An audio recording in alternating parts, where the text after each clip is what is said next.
tarde. Boa tarde. Estamos novamente aqui com o Café do Direito, onde nós vamos abordar o tema doenças ocupacionais. Se você que está nos assistindo já, compartilhe essa live com mais pessoas. Caso tenha dúvidas, sempre nos contate no direct para que a gente possa estar colaborando aí e com o seu crescimento, enfim, tirando dúvidas de quaisquer situação que você tenha nesse sentido, né, Carol? Então, fala um pouquinho aí para o pessoal sobre isso. Então, hoje o tema escolhido foi sobre doenças ocupacionais, algumas formas de prevenção, né? Claro que sempre abordando o nosso objetivo aqui da live, que é trazer pequenas pílulas de conhecimento para vocês. Claro que é um conteúdo bem mais abrangente, com muito mais detalhes, mas é importante trazer isso para a atenção, principalmente das empresas, em relação à responsabilidade que a empresa tem referente às doenças ocupacionais. As doenças ocupacionais, elas são equiparadas a como se fosse um acidente de trabalho. E onde a gente localiza o que é uma doença ocupacional? Nós temos a portaria 1099 de 2023, que nessa portaria contém o rol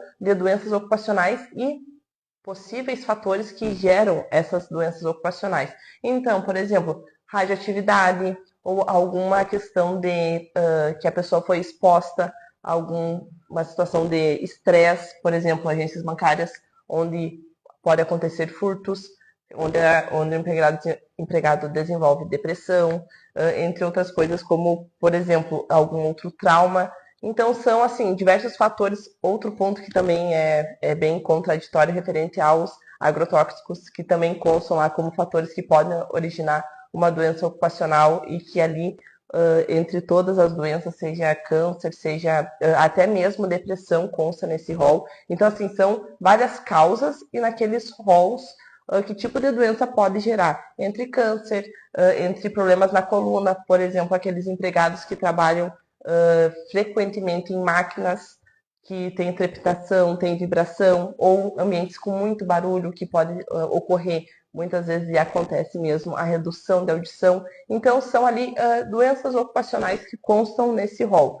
E o que vai dizer se é uma doença ocupacional ou não, e se há a responsabilidade da empresa indenizar?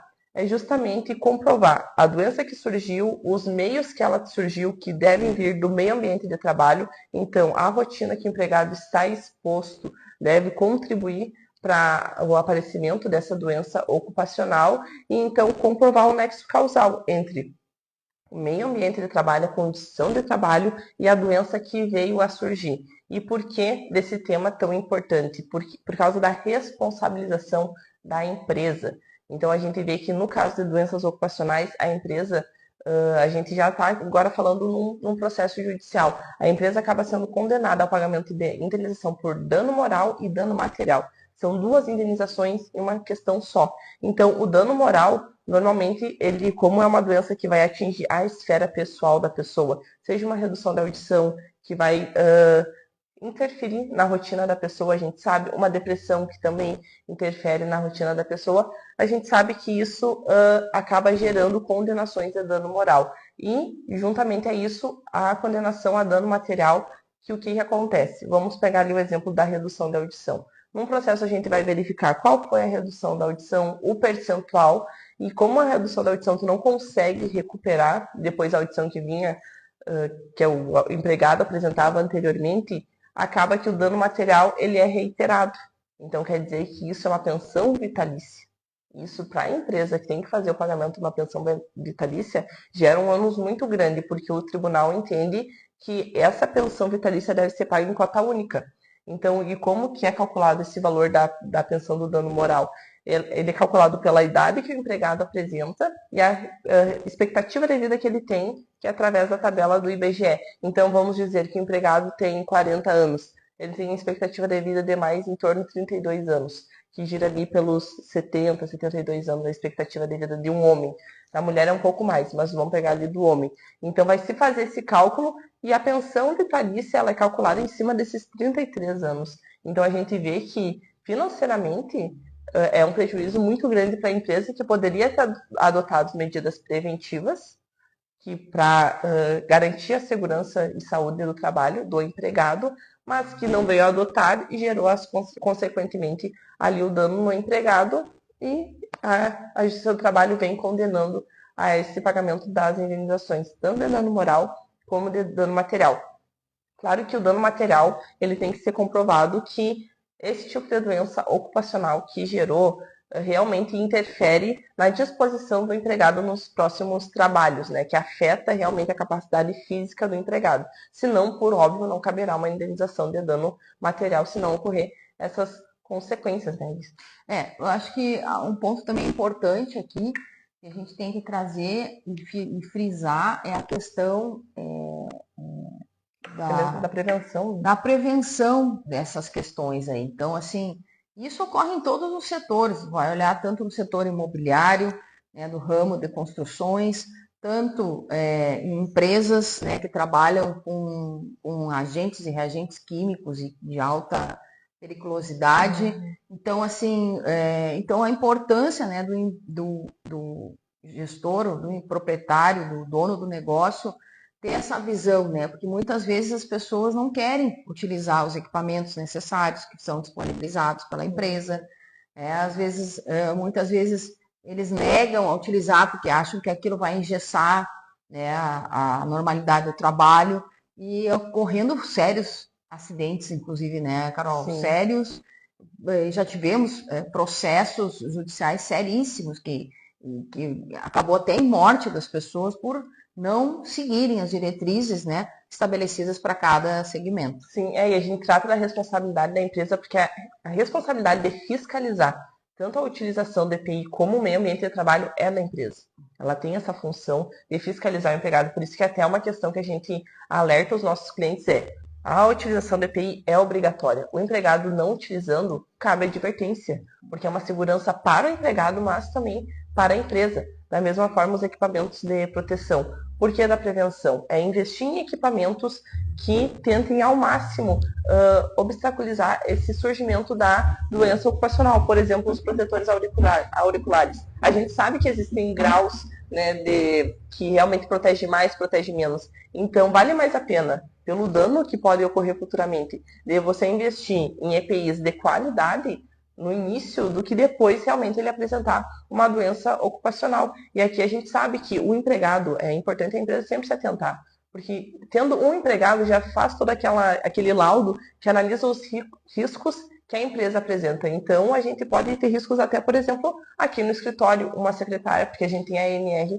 dos riscos ergonômicos. Então, da pessoa ficar muito tempo sentada, a pessoa ficar no computador, tem que ter pausas, tem que ter alongamento. Tem empresas que oferecem até treinamentos, né, de como se alongar, frequentemente fiscaliza a altura das cadeiras, como que está disposto o computador, porque isso afeta o braço também. A cadeira que é disponibilizada, né? A coluna. A cadeira que é disponibilizada para, por exemplo, uma secretária também afeta ali na questão da coluna. Então, esses laudos que são feitos num processo trabalhista, eles verificam ao que o empregado estava exposto e o que pode ter originado essa doença ocupacional. Por isso que vale muito mais a pena investir na prevenção do que realmente deixar isso para depois, porque a gente vê várias orientações tipo, deixa que depois ele entra com o processo judicial e cobra. Só que não é simplesmente uma verba rescisória que ele vai cobrar. Ele vai cobrar absolutamente tudo e o que veio gerar nele, por exemplo, uma doença ocupacional e que aqui a gente aborda principalmente o risco de uma pensão vitalícia, é realmente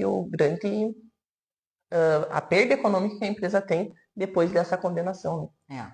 Então, acho que tudo, né, que a gente for fazer de forma preventiva traz benefícios e ganhos para todos os lados, para ambos os lados, né? Então, a gente tem que ter uma mentalidade diferente, né? Não, esse discurso, deixa assim, eu vou esperar, vamos ver, isso não vai dar nada, né? Vou esperar acontecer.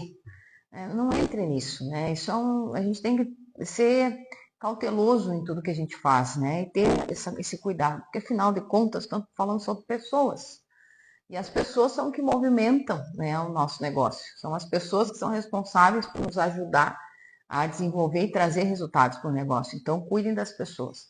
Você que está à frente, que é líder, que é gestor, que é dono do seu estabelecimento, seja quantos funcionários tem, 1, 2, 3, não importa.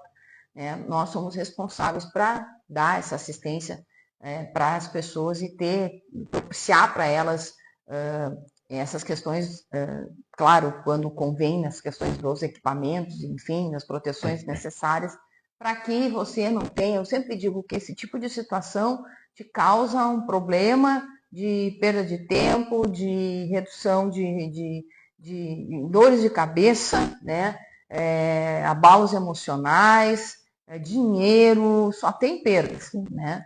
Então, assim, atuar na prevenção, muito pelo contrário, né? Tem ganhos e ganhos para todas as partes envolvidas. E essa atuação na prevenção, não só apenas a empresa não perde dinheiro, mas também o funcionário, o empregado, ele se sente valorizado. E isso a gente vê nas empresas que elas focam, empresas que a gente vê que estão focando mais na gestão e no desenvolvimento dos seus próprios funcionários, a gente vê que o funcionário realmente se sente mais valorizado com essas pequenas melhoras no meio ambiente de trabalho. Claro que para algumas empresas que têm que investir em maquinário, que têm que investir em EPI, a gente sabe que é um investimento, mas vale mais a pena você cuidar do seu negócio do que deixar ele vir à falência por causa de uma ação trabalhista, porque as ações trabalhistas, onde realmente ocorrem essas condenações, elas são de grande monta. E não são todas as empresas que têm essa capacidade financeira de arcar com esses valores. É isso mesmo. É isso? É isso. Então, muito obrigada pela audiência. Nos chame no direct. Estaremos aqui quinta-feira de novo, trazendo mais um tema aí, como diz a Carol, algumas pérolas do direito aí para que a gente possa estar compartilhando um pouco do nosso conhecimento com você. Então, um grande abraço, excelente tarde. Boa tarde.